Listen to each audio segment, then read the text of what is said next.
When I was a younger man, I dealt with doubts, very, very severe doubts.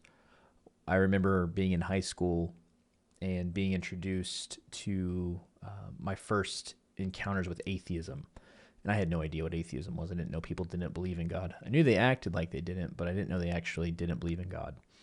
And didn't really know what to do with it. Had no idea. And dealt with unbeknownst to me, I went through Pascal's wager, which was basically a thought process of, if God doesn't exist, I'm going to act like he does just in case. But if he doesn't exist and I acted good, hey, at least I lived a good moral life. And that became the basis of my thinking.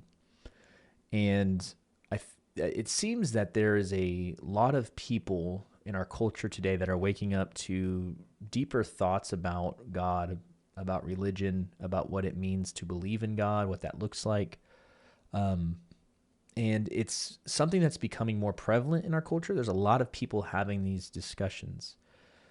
And I was just watching this video between John Lennox and Peter Atkins about God's existence and science and theology. And those are kinds of things that I'm very interested in, very into. And while I was watching some uh, highlights of that, and I kind of laugh at highlights because a lot of guys, are watching sports highlights, and I'm watching theological debate highlights because that's just how my brain works, I guess. I was watching this discussion between Peter, who is an atheist, and John, who is a devout Christian. And John Lennox was very cordial, very friendly, very opening. Peter Atkins was very dismissive, very rude, very arrogant. And I'm not saying all atheists are arrogant by any means. There are some very kind people that don't believe in God. But it was just very telling the differences. And I began to think about what Paul, the Apostle Paul, wrote about in 1 Corinthians 15. He said, I think it's chapter 1, verse 18. He says, "For the word of the cross is folly to those, or foolishness to those who are perishing, but to us who are being saved, it's the power of God."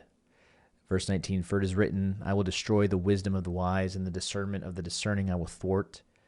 Verse 20, "Where is the one who is wise? Where is the scribe? Where is the debater of this age? Has not God made foolish the wisdom of the world?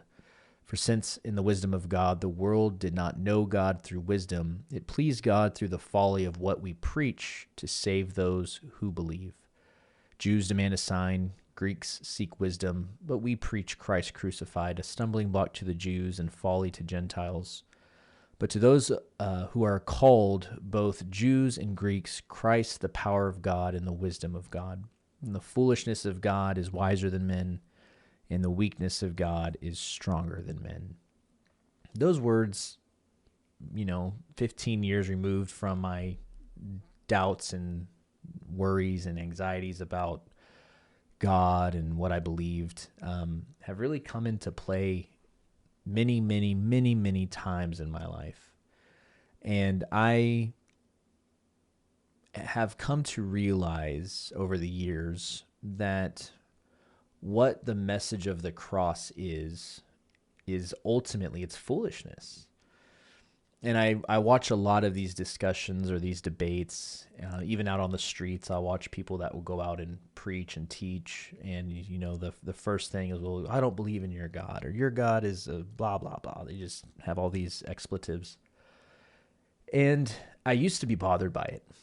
And then I started to read my Bible and came to this realization that the message of the cross is foolishness to those who are perishing, to those that are stuck in their sinful ways, desiring their sin, desiring their lusts, all of that stuff. The message of the salvation of Jesus, the message of the cross of Jesus, the death, the burial, and the resurrection, it's foolishness.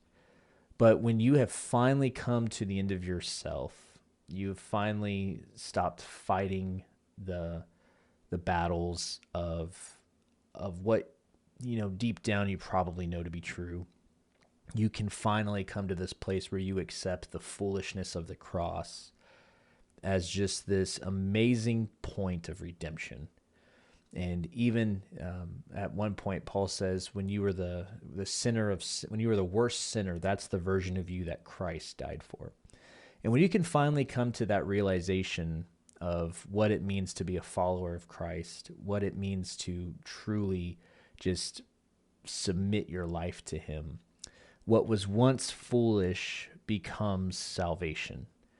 And as I watch these debates and these discussions from time to time, I'm constantly reminded of that. I used to be worried about, what if the atheist guy has something that I can't refute, and what if he says something that's beyond my understanding and it makes me doubt? And I've grown past that personally. I'm at this place where I've learned to submit my life to God and to know that Jesus is in control. And I've grown in this key thing called trust.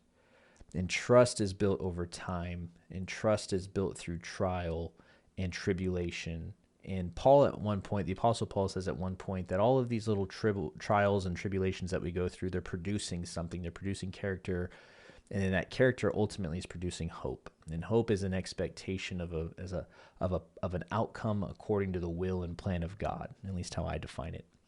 So when you're out there thinking, praying, not feeling God, recognize that this message of the cross is foolishness. This message of the cross is it's foolishness to the perishing. But to those that are being saved, it is the power of God.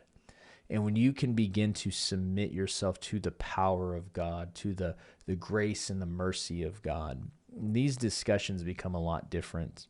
The feelings and the thoughts change, and it becomes more of this. It gets to this place where it's more of like, okay, God, I trust you.